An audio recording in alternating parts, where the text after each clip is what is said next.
Hello, friends. This is Dave Hurwitz, executive editor at ClassicsToday.com, here with fabulous concert programs. And we're up to number 85, which is amazing. And so I thought we would take on a real challenge. Alan Pettersson's Eighth Symphony. Now, this is one of the two more listenable Pettersson symphonies, the ones that are more ingratiating to audiences, the other being number 7. Actually, they're all listenable, and they're not all equally difficult, actually. They have quite a range. But within that range, they're all kind of like, well, Pettersson has a reputation, let's put it that way. And the reputation is for being dismal and dark and tragic and relentless. And he is all of those things, to be quite honest, but also extremely beautiful and exciting and enthralling. And one of the things I found about Pettersson is that he does very, very well with non-traditional classical audiences.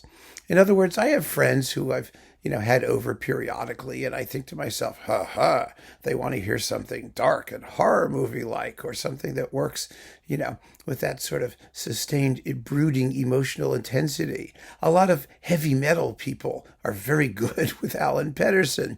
And I plonk it on and I think, oh, this is going to get you. And they just listen to the whole thing and they say, oh, it's really beautiful. I really like that. And it's wonderful. It's no problem. They don't have any problem with the fact that it's like an hour long of brooding, emotional, apocalyptic intensity.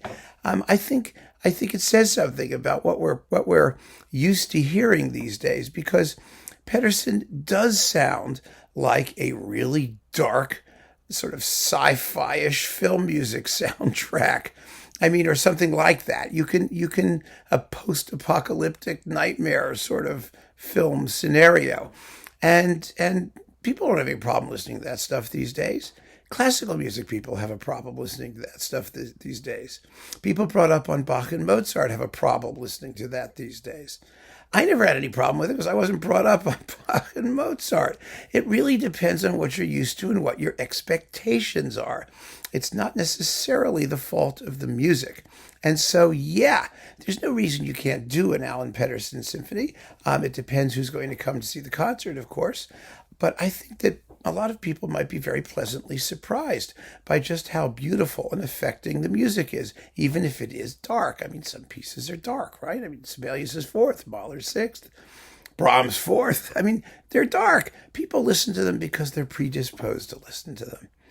It's not because the music is doing anything that's particularly difficult or off-putting or even challenging sometimes. It's just what people's expectations are. And so if you have the right expectations coming in, you're going to have a wonderful time. And controlling expectations, I think, is part of the goal of good programming. And so in this particular program, we begin with Alan Pettersson's Eighth Symphony. Now, that may shock some of you who think that a big hour-long harangue has to come at the end. Well, first of all, it ends quietly, so it doesn't have to come at the end.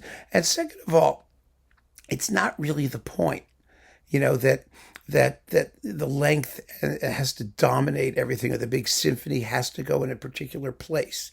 It doesn't. It's a question of how fresh the audience is and what what expectations are.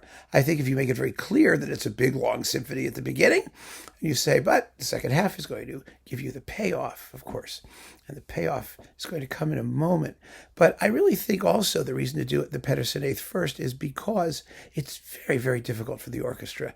The reason these pieces don't get played isn't because emotionally they're so rough. It's because technically they're so rough. And, the orchestra needs time. It needs lots of rehearsal time. It has to be very carefully programmed so that the orchestra is fresh and so that the performance comes off as well as possible. And similarly, the audience should be fresh, ready to take it all in, and not already tired by having listened to a first half of other stuff with a soloist and a concerto and all that stuff going on. And then you come back and you see this, no. Start off with the Pettersson, and I think it will go down quite well, surprisingly well. But in any case, after intermission, we come back And what do we get? We get Mahler. And you're going to say, oh my God, Mahler after Pettersson? Mahler? No. Well, Mahler's Des Knaben Wunderhorn, which is a collection of songs. Because after the endurance test of the Peterson Eighth, give people things that come in smaller chunks, that have a wide range of mood, that have some lightness. But the other advantage to Wunderhorn is you don't want to play something after Peterson that uses like a reduced tiny orchestra with everybody. You want something that's big and colorful, but easier on the orchestra. And this is much easier on the orchestra because they're accompanying. They're accompanying singers. And so you can first of all hire two terrific singers, or however many you want, to do a bunch of the songs. It's not a song cycle, so you can do as many of them as you want. You can put them in any order that you want. You can arrange them in a way for maximum contrast and effectiveness. You can get some big name soloists who will attract the audience. And then, after having listened to this big, long chunk, it's wonderful to contrast Mahler in his miniature phase.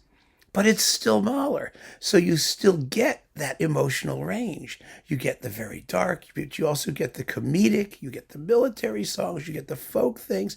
It's as broad a range of contrast within the Mahlerian orbit as you could possibly get. And it makes a fantastic second half after this big, long emotional slog on the first half. I think audiences would really enjoy it, and it would bring in all the Mahler people. It's popular stuff. So yeah, you'd get an audience. And that's really important, both for the soloists and for Mahler and the work. And that would give Pettersson, I think, an opportunity to make the best impression on the largest number of people.